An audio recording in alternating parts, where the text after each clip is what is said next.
जनता की मांग पर सरकार के प्रयासों से नैनीसैनी एयरपोर्ट में 2 फरवरी से देहरादून से पिथौरागढ़ के लिए नियमित हवाई सेवा प्रारंभ हो गई है। गत दिनों सूबे के मुख्यमंत्री पुष्कर सिंह धामी ने नैनीसैनी एयरपोर्ट से विमान सेवा का शुभारंभ किया था। उसी क्रम में शुक्रवार से नैनीसैनी एयरपोर्ट में नियमित विमान सेवा प्रारंभ हुई। शुक्रवार को फ्लाई वीक का 19 सीटर विमान देहरादून से 10 यात्रियों को लेकर प्रातः 10:30 बजे पिथौरागढ़ पहुंचा। उसके उपरांत 1:44 में देहरादून को रवाना हुआ। 14 यात्रियों को लेकर सप्ताह में 3 दिन सोमवार, मंगलवार और शुक्रवार को ही विमान सेवा चलेगी। क्षेत्रीय जनता व जनप्रतिनिधियों की बहुप्रतीक्षित मांग शुक्रवार को यात्रियों के लिए नियमित विमान सेवा प्रारंभ होकर पूर्ण हो गई है। बता दें कि विधायक मयूख मेहर के द्वारा भी लगातार इसके लिए आंदोलन किया गया था। साथ ही फ्लाइंग विंग के एयरपोर्ट मैनेजर राजवीर सिंह ने बताया कि अगली फ्लाइट सोमवार को 10 सीट बुक है। उन्होंने बताया ऑनलाइन टिकट बुकिंग www.flyweekin के साथ ही फ्लाइट दिवस के 2 घंटे पूर्व भी काउंटर से टिकट बुकिंग की जा सकती है।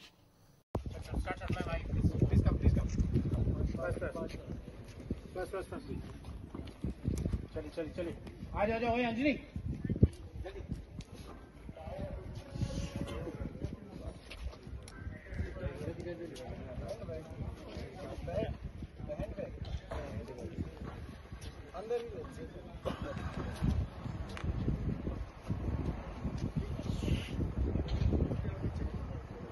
लग रहा है तो उसको दो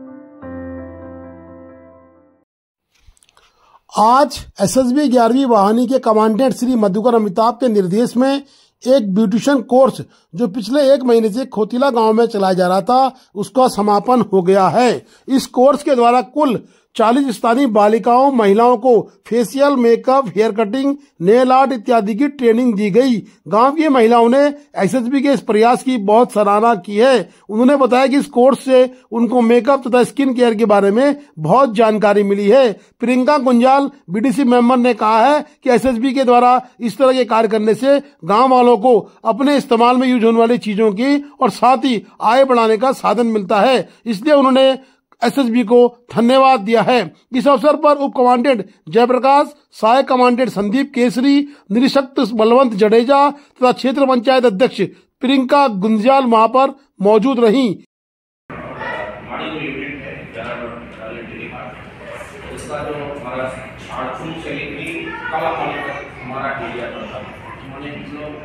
हर जगह कुछ न कुछ करते रहते हैं। तो गवर्नमेंट अभी जैसे पीछे एजुकेशन का कोर्स और कराना था दूसरे लोकेशन जस्ट इसी महीने अगले 2005 में वो भी शुरू होगा। ठीक है, तो बाकी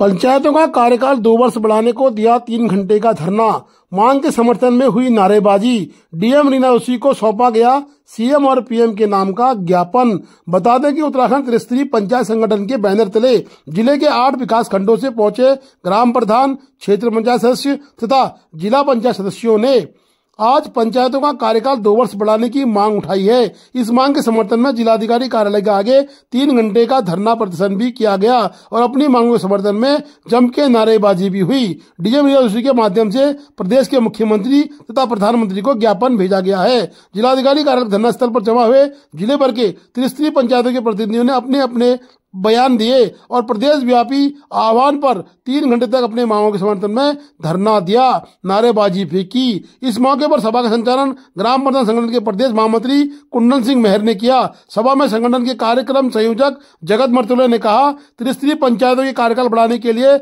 वैधानिक आधार मौजूद है। उन्होंने कहा कि वर्ष 2001 में उत्तराखंड सरकार ने अधिसूचना जारी कर पंचायत का कार्यकाल 1 वर्ष 3 माह बढ़ाया था।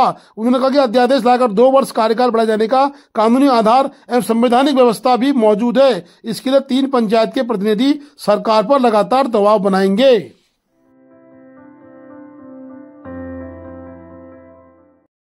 सड़क सुरक्षा माह के तहत यातायात पुलिस पिथौरागढ़ द्वारा परिवहन विभाग व चिकित्सा विभाग के सहयोग से निःशुल्क नेत्र चिकित्सा शिविर का आयोजन कर वाहन चालकों का नेत्र परीक्षण कराया जा रहा है।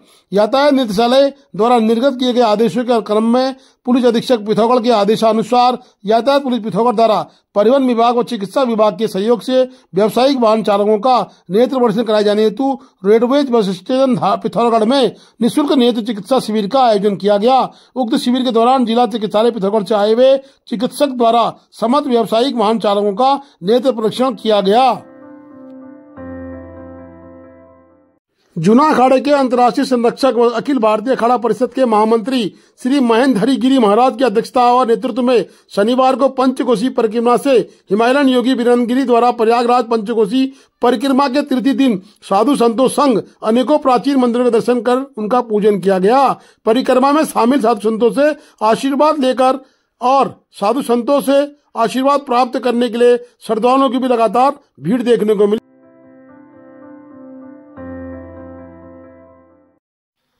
लगातार बर्फबारी से उच्च हिमालय क्षेत्रों में हुआ जनजीवन अस्त व्यस्त। यह आपको दृश्य दिख रहा है गुंजी का। गुंजी में बेहतरीन बर्फ पड़ी है। स्थानीय नागरिकों की परेशानियां लेकिन इस बर्फ के साथ बढ़ी है। वहीं पर्यटकों का भी आना यहाँ पर शुरू हो चुका है और देखना कि किस तरह गुंजी में आपको बर्फ दिखाई दे रही है। लगातार बर्फबारी से जीवन मुश्किल हो जाता है, परंतु पहली बर्फबारी होने से लोगों में खुशी व उत्साह का माहौल देखने को मिला।